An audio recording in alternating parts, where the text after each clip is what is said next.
Khalid, please come.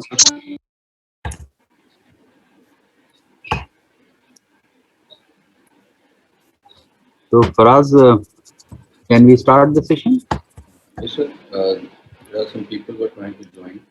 Let them, I think, in the start, they will join.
Can we have some quick recap points from the previous session before we start today's content?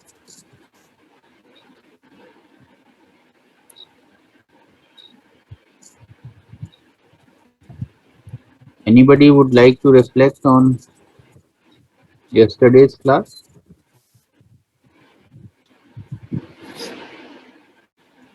So yesterday also we studied about different points. One of the C we studied that was correctness. We dealt about the double negatives, and also different attitude. We positive attitude. We learned about kindness and about the handwriting and that chalta hai attitude. Then we talked about the hobbies. That what are the hobbies and what should be called a hobby and not. Sure. Yes, that was important point. Weaknesses. Is So this Taj Ahmed Samad there in this session?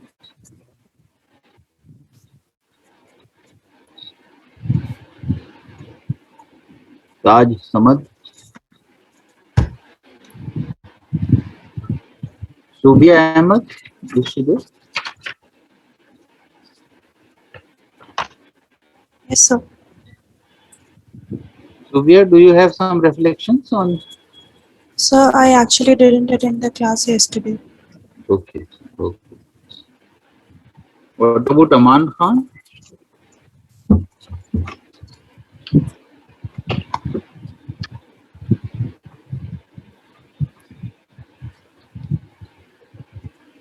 Anyway, I think Kanishka has explained the key points quite well. Now, let us start today's session and build on what we have already discussed and a few additional points. We have already covered many C's, and today we intend to include a few more C's in the list of communication. So, for us, can we move ahead? Some explanation of what we have already done, like, for example, this crispness.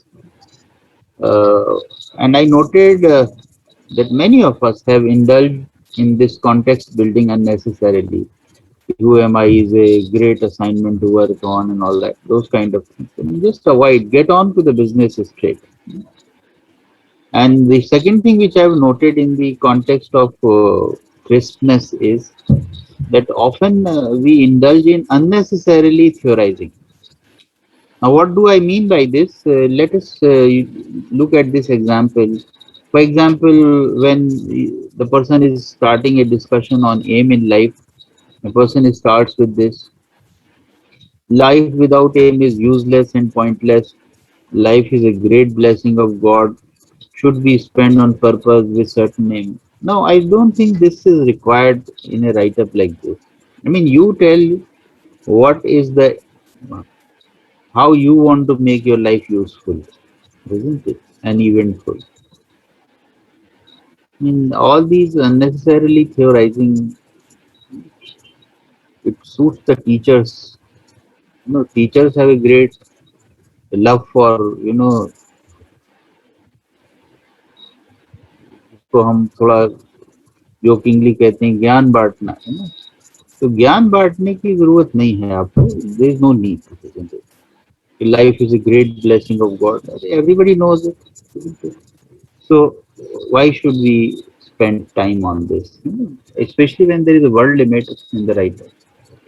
Or one more thing which compromises our crispness and compactness of communication, and this I noted in many write-ups which I've read up till now, that people are talking about such details of the family members which may not actually be required,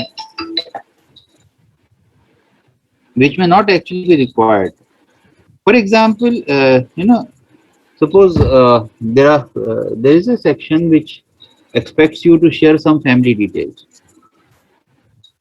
but how much?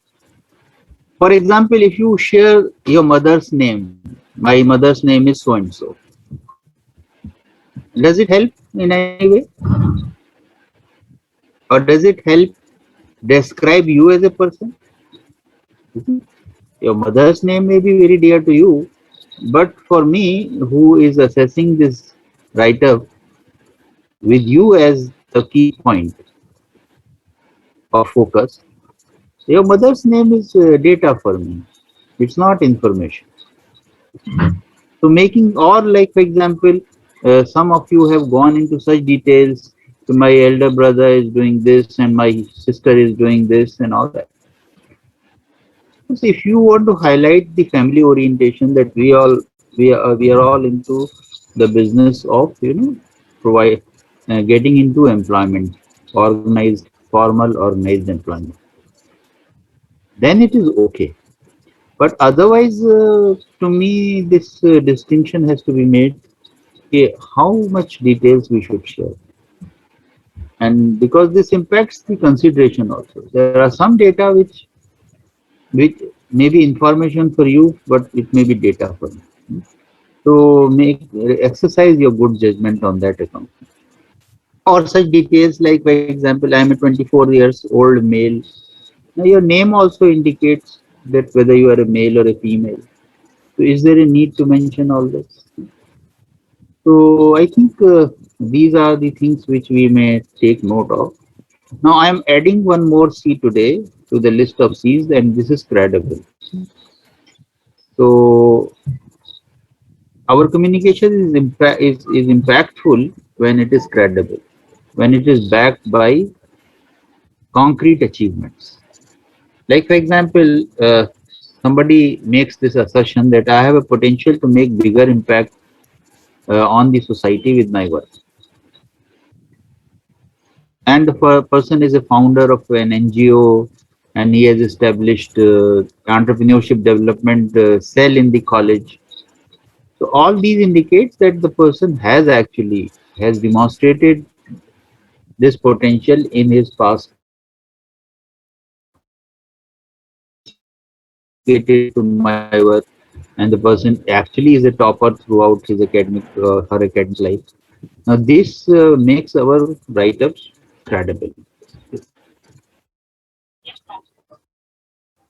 Yes, Faraz, please move on to the next. Correctness I have already pointed out earlier. Just a few more illustrations.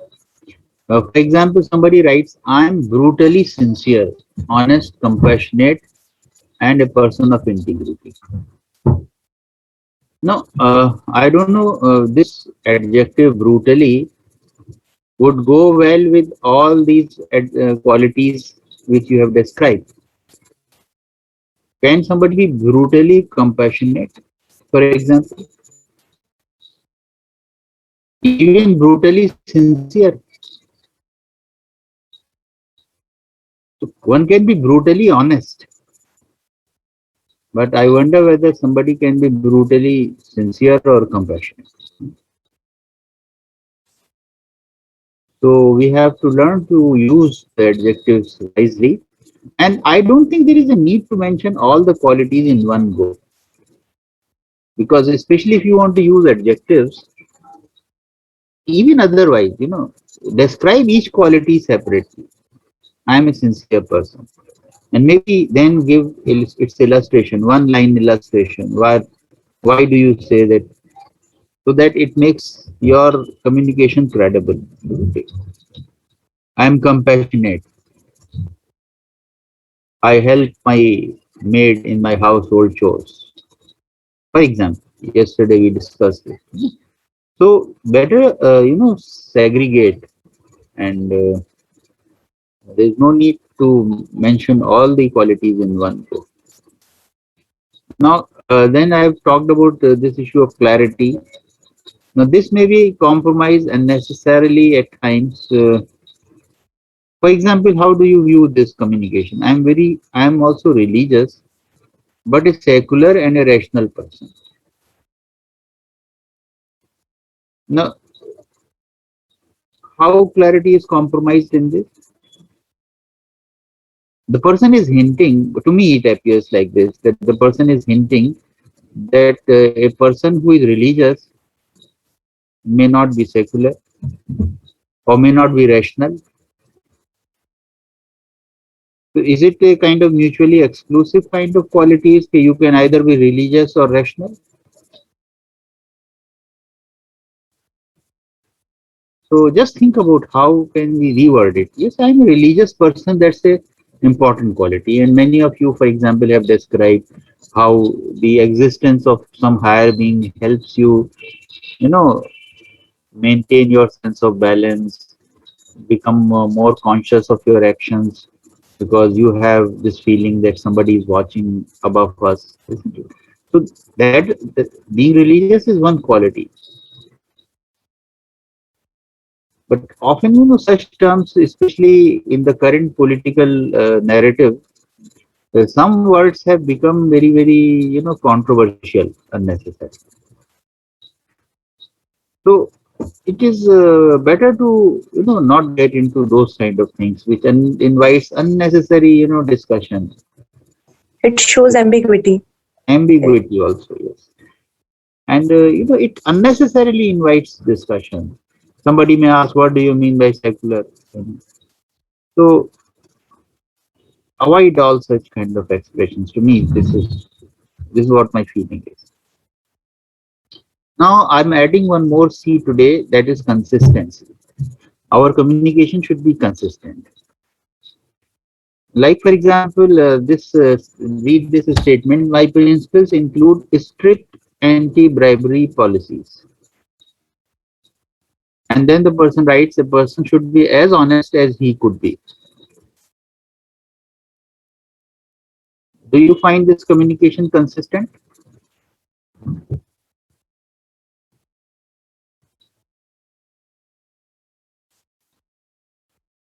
Because from the first statement it appears my principles include strict anti-bribery policy. What do we get? What the message we get from this?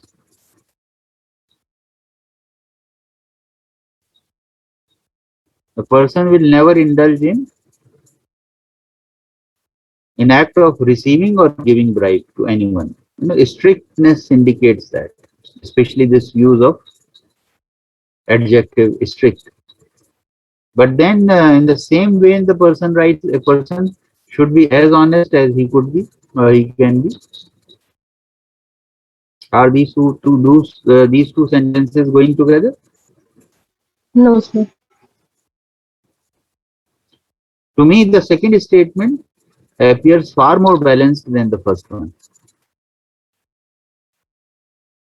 Far more balanced नहीं कहना चाहिए, शायद pragmatic is the right word. The second statement to me appears far more pragmatic than the first.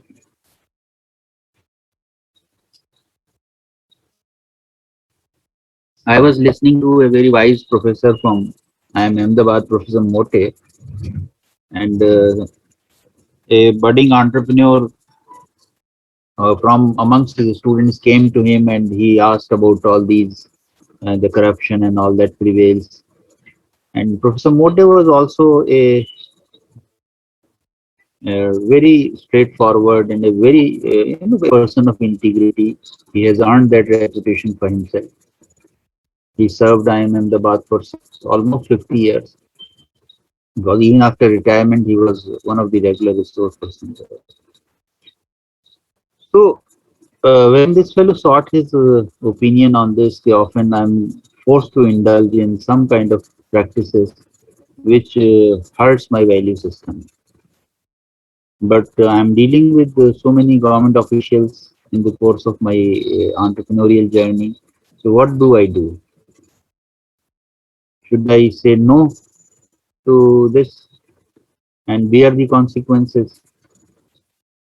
And then the professor, and then this very wise professor, he said, yes, if you have to pay something for your survival of the business, pay it, but don't pay for its growth and sustenance.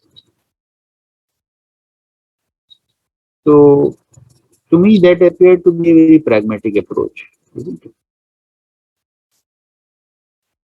So, I think this statement, if a person should be as honest as he can be, this sounds to me a far better statement than the first.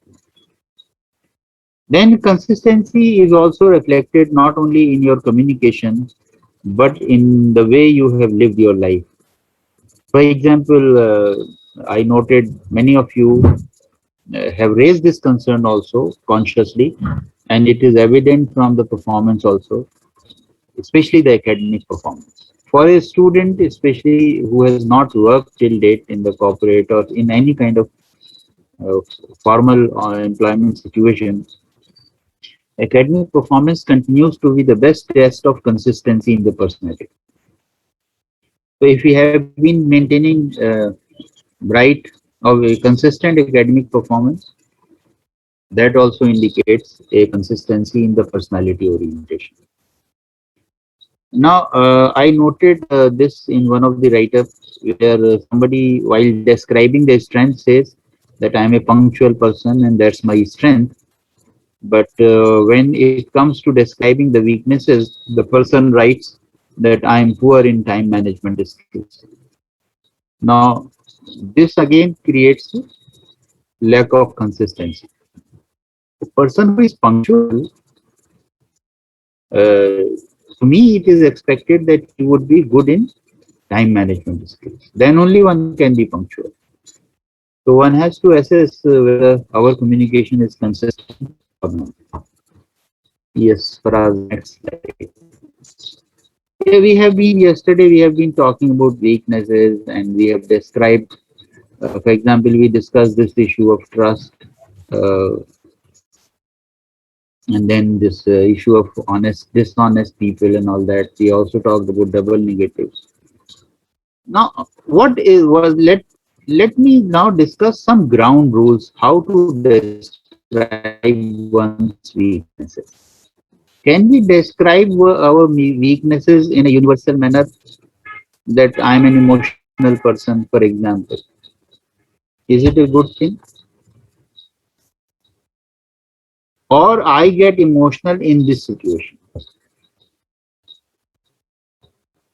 So my request to you is that whenever you describe your weaknesses, always describe the context of the weakness.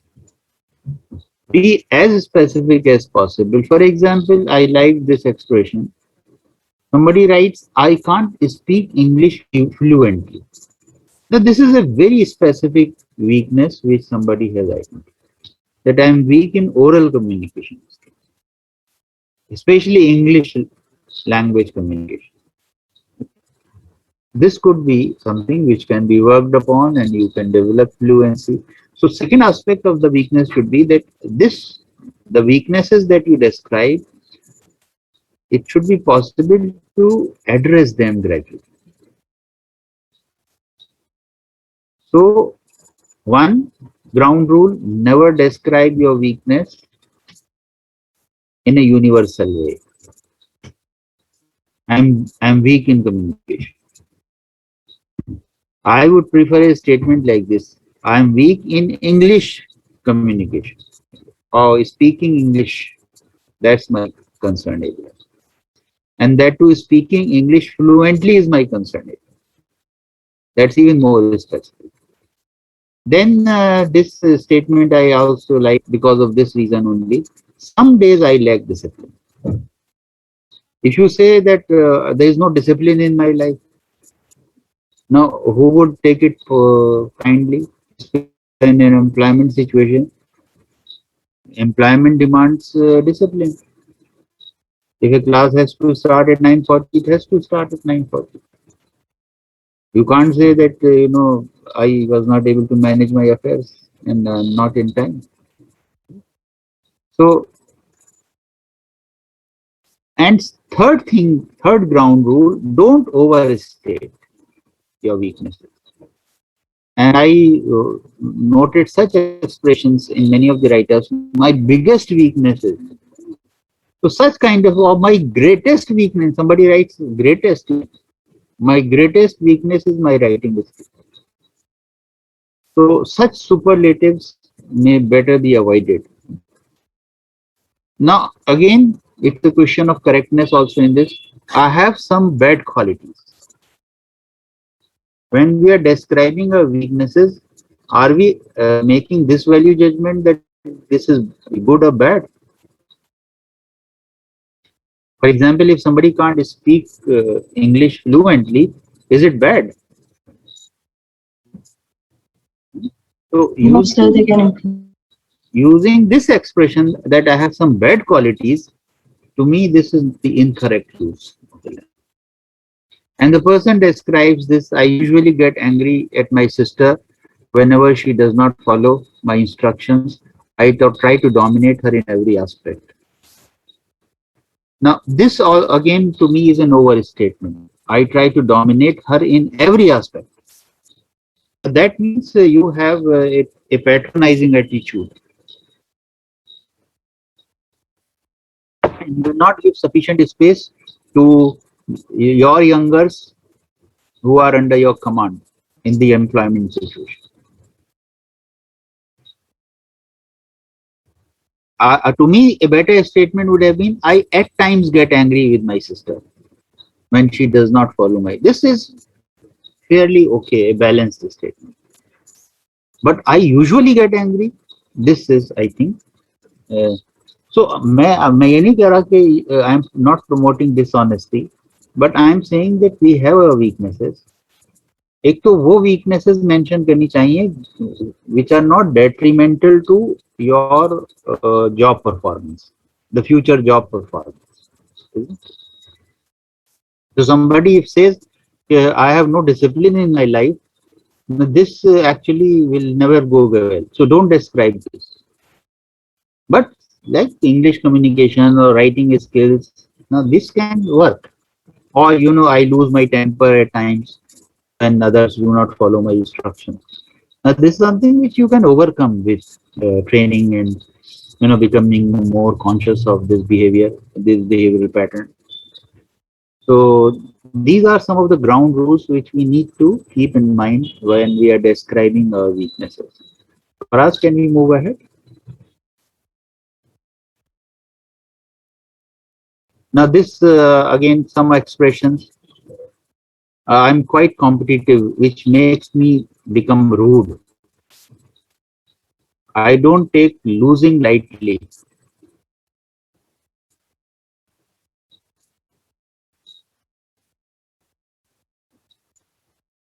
So what do you say about this kind of personality orientation?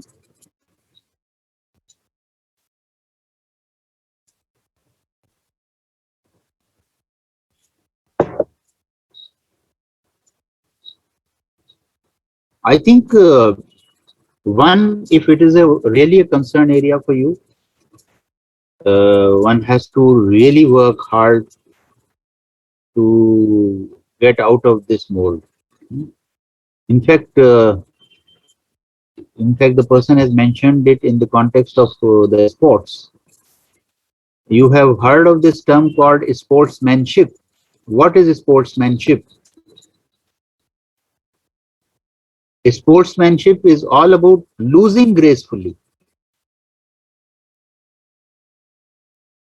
So if sports is not teaching us to lose gracefully, there is a serious problem. And this has to be worked out. And if, in a competitive situation, I become loose, I become rude. Now that's something which really needs to be worked on. Soft and firm. This is the core of a mature personality. How can we remain firm yet soft? Assertiveness is fine, but aggression is just not the done thing in a organized kind of job situations. In fact, even in social settings and all. Then I will skip this third. I'll come back to this. Perfectionist. Now this brings another dimension of weaknesses. Sometimes we have weaknesses which have their actually shades of strength. Perfectionist is one such to me, or workaholic. Some of you have described this also as the weakness. Yeah, often you lose track of your own personal health and other issues when you get down to do a work, and you want to do it anyhow, even at the cost of your health. So there are some जो employer होगा वो तो बड़ा खुश होगा इस पर कि ये आया वर्कaholic टाइप का आदमी, इससे तो 10-10 घंटे 15 घंटे काम दिया करेंगे. So some weaknesses have the shades of strength, and perfectionist is one of them. So maybe you are suitable for certain kind of jobs which require precision. But again, there is a balance required in this. Sometimes when it gets neurotic, then there is a serious problem. Because everybody around you may not be perfectionist. The team with which you are working, some of them may not have this orientation. And if it leads to constant friction with the team, then there is a serious problem. That is why we say that excellence is a journey, it's not a destination. So what matters is how you bring gradual improvements in the process. But if we are a perfectionist, yes, we may be personally perfectionist. We may have the ideal in our mind, but each day we may not realize that aspiration. This realism has to be there in us, especially if we are in a teamwork kind of situation. Then this two more things. I really make first approach to talk to strangers. So many of you have described yourself as introvert. Some of you have described yourself as ambivert also. Ambivert, by that the person means that I enjoy both social life. I also enjoy my periods of solitude with myself. So, but if I say that I really make first approach to talk to strangers, now again this is linked to the issue of career that you want to aspire for. For example, if you want to aspire for a marketing career, and many of our MBAs actually get into that kind of functional area in the beginning. And if you realize that that's a concern area, this needs to be addressed. Maybe start with your own classmates, initiate conversation with them, and so that if you have this hitchak, as they call it, or you are not comfortable with this, you will be able to, you should be able to address this. Then my biggest fear is not achieving whatever I want to accomplish in life. Now, what do you, or in fact, before I come to this, I hate conforming to social norms. I don't go around breaking the rule for the sake of it. However, I can't be forced to do something. I love thinking for myself and make my own decisions.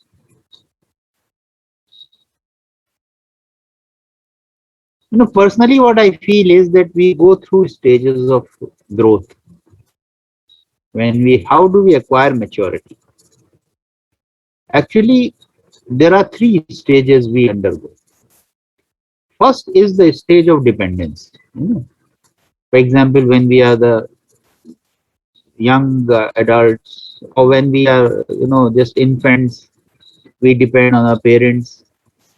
In fact, we learn to walk with the help of our parents. They will be holding our hands and all that.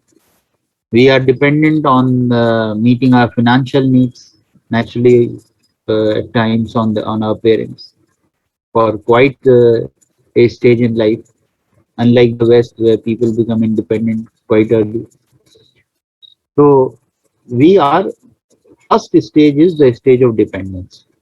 Then when we get into the teens, no, we feel high about ourselves, and then we get into this mode that I'm independent. I can do it. I have everything. It's my life. That kind of thing. We have some songs also. It's my life, isn't it? So we get into this mode. So actually, this statement indicates this second phase of life which we undergo.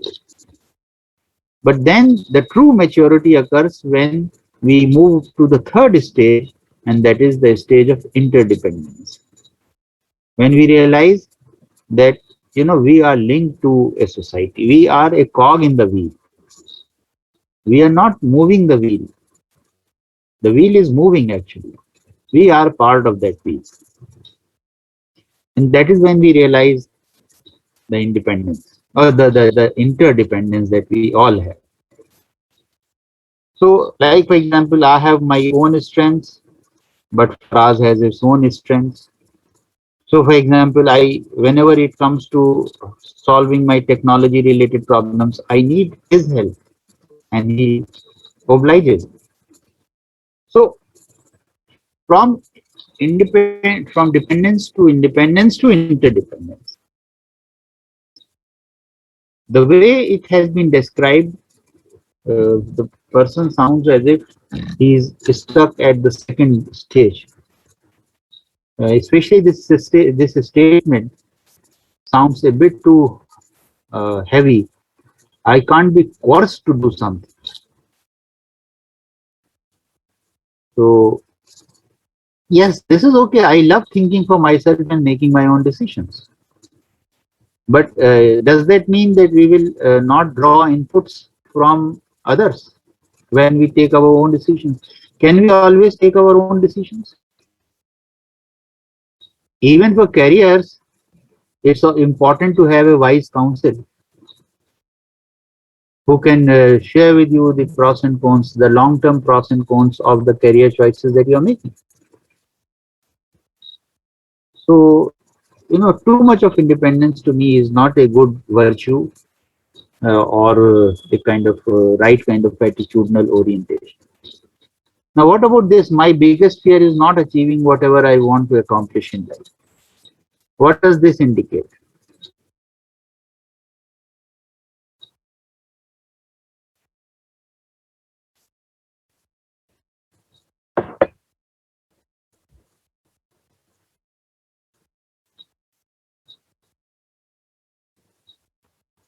If we look at it from the attitudinal orientation, what does it indicate?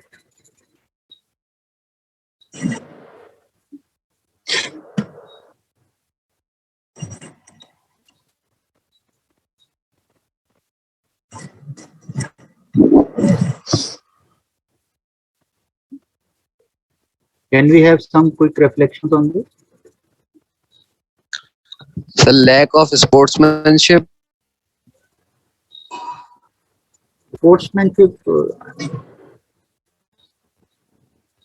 I have my reservations whether this is what is implied in this. Sir, adamant attitude.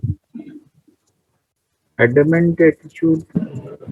Sir, the person can become depressed if things did not go his way. Yes, yes, this is possible. This may create a kind of a situation where the person may lose heart very easily if the intended objectives are not met.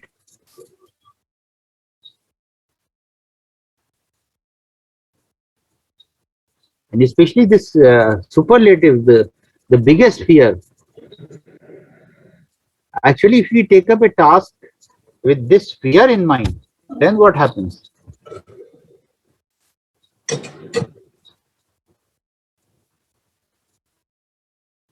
It often Regression. may immobilize us. We may not take sufficient initiative actually.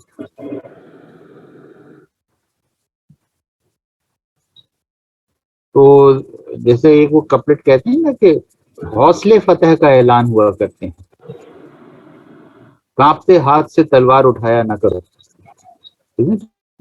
तो अगर हम कांपते हुए हाथ से तलवार उठाएंगे तो जहां जीतने की उम्मीद होगी वहां भी नहीं जीत पाएंगे। So if or risk taking ability, for example, this compromises the person's risk taking capability also, because we have our own plans, but the higher being has his own plans for us, and the way life evolves is a combination of what we have planned for ourselves and what life has in store for us. Sometimes, what may appear an end may only be a bend. वहां से रास्ता बदलना होता है, लेकिन हम अगर इसी पे स्टक हो जाएं कि हमने ये करने की ठानी थी और वो नहीं हो पा रहा, and now I am a failure, this actually indicates an orientation where the person will be a bit rigid and will not have the required flexibility to lead life in an evolving manner. So, if this is a personality orientation, it has to be addressed with serious concern. Yes, Faraz, next, please. I've already talked about strengths. How much time do we have?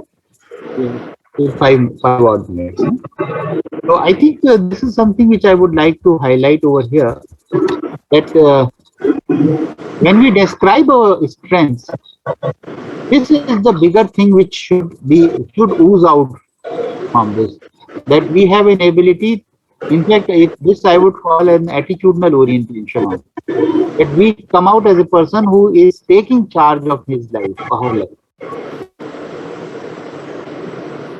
So, for example, I was very happy somebody mentioned that the person has started a startup and earned quite a sum in that. Or if somebody was a district champion of badminton or lawn tennis, then this indicates that the person has this orientation of taking charge of one's life. And we get achievements because of consistent effort in a particular direction. Somebody writes this patient, my parents are my biggest strength.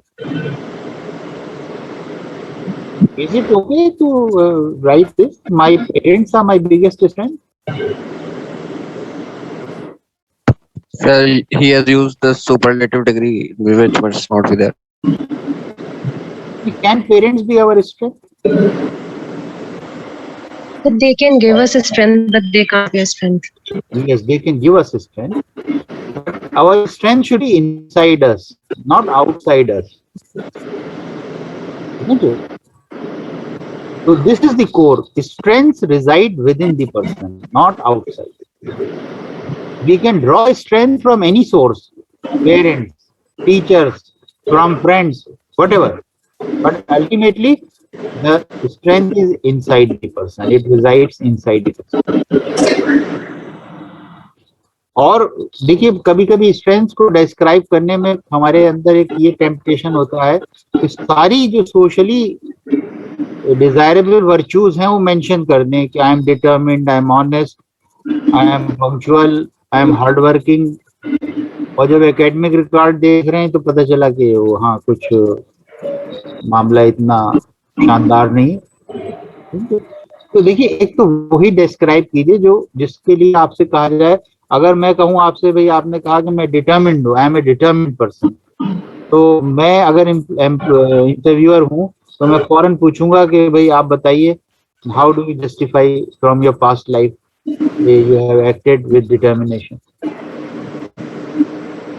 और you are an honest person. अब कोई आदमी कहता है कि मैं versatile हूँ और उसने अपनी लाइफ के जो एंगेजमेंट्स दिखाए हैं उसमें ये भी दिखाया है कि he has been a consistent academic performer. उसके बाद वो टाइकोंडो में भी है, उसके बाद उसको म्यूजिक का भी शौक है, चेस भी खेल रहा है वो, और डिफरेंट। तो इससे ये लगता है कि हाँ फिर साबित होगा कि भाई वर्सेटाइल है। तो एक तो don't mention everything which is socially desirable as your strength. Really think hard and pick out your core strengths. If God forbid we do not have it, please build those strengths because you are going to be hired on your strengths. So core strengths are essential. I think this last statement is a very interesting statement. That is why I am quoting it verbatim over here, and I would like you to read it along with me. One of the greatest strength is my immunity, as I don't fall sick easily, as I was an active student throughout, almost no holidays at all. So hope I gonna be active throughout my post PG life and working as an employee. I've never drunk or smoked. I sleep well. I have been, it is incorrect also sometimes in language, right? I have been known for having great dislike for fast food. Our personal immune system is a kind of cultural obsession in my family. What do you say about this?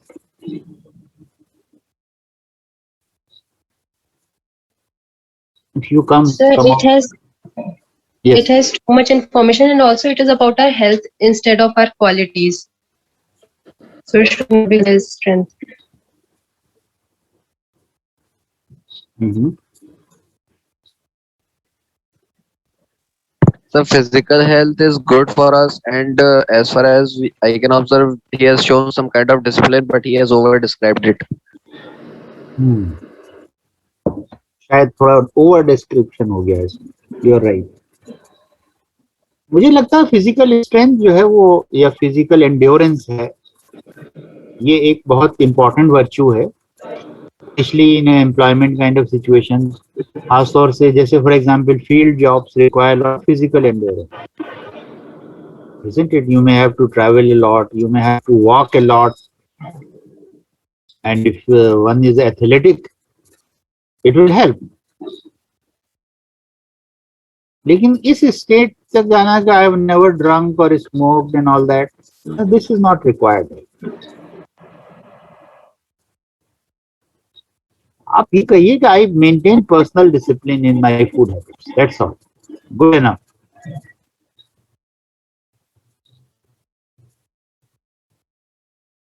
और ये जो लफ्ज है ना cultural obsession, obsession थोड़ा strong word, obsession generally we use for negative things.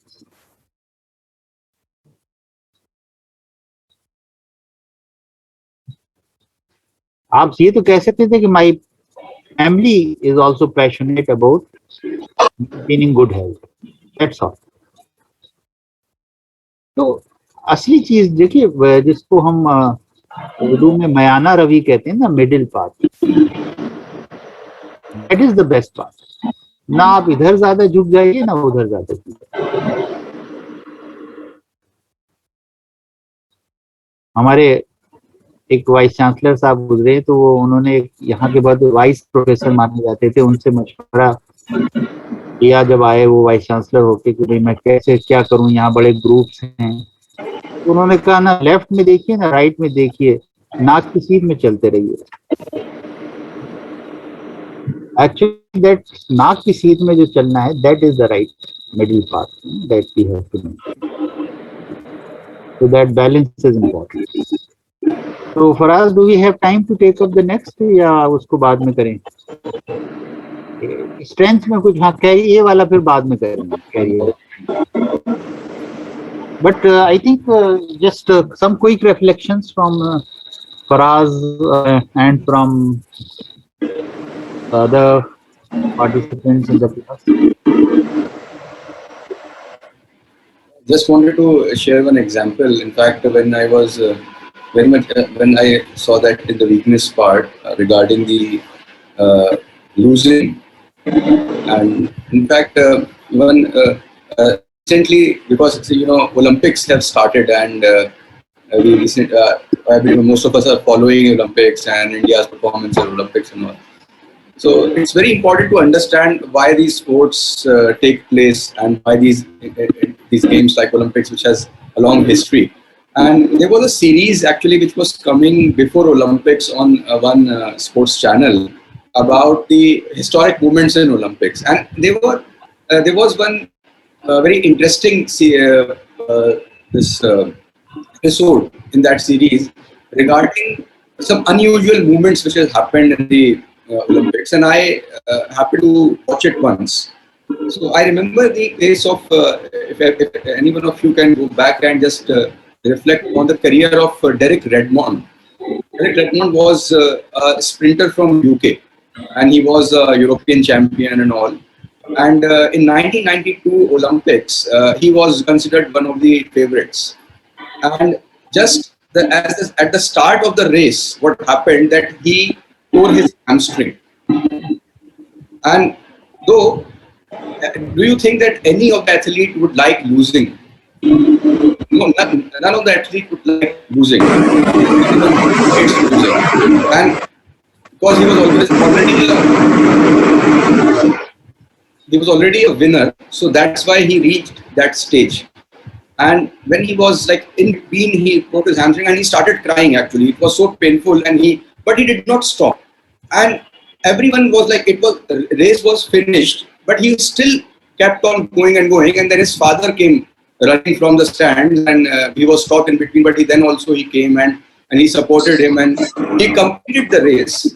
So he was disqualified with outside assistance. But that showed his character. And after 4 years, again he came back. This time also he lost. He did not win an Olympic gold medal, any Olympic medal. But that was the spirit, actually. So if you really want to understand the spirit of winning in life, I think these moments in sports are very important to understand. That why losing is so important many times in life. Do not take it negatively in that sense, but everyone wants winning, and having a winning attitude is very good. But losing gracefully is also, and keep on going is I think that is the right spirit. So please, if you have time, please go and watch about. There's a nice videos on Derek Redmond on YouTube also. But often, in the competitive life, I came across this statement: you don't win a silver, you lose gold. So somehow, this places extra emphasis on winning, as if winning is everything. Yeah, in fact, when I was watching the presentation of MS Dhoni, and he was asked again this similar kind of question. He said that this is a sport. Voice is breaking for us. Is it fine now? Yes, yes. So I was watching this press conference of MS Dhoni, and not press conference, I think it was a presentation after the match, and he said that, okay, you lost today, and how are you feeling? So he said that, see, this is a sport, and two teams play, one lose. So we cannot take that part very, very seriously. So we take it as a learning. So obviously we want to improve on our mistakes, what we have done, and we want to come out harder next time and play a nice game next time and try to be on the winning side. That's what the spirit. So understand this part, because that's what makes you better in life. That's what the sports teaches you.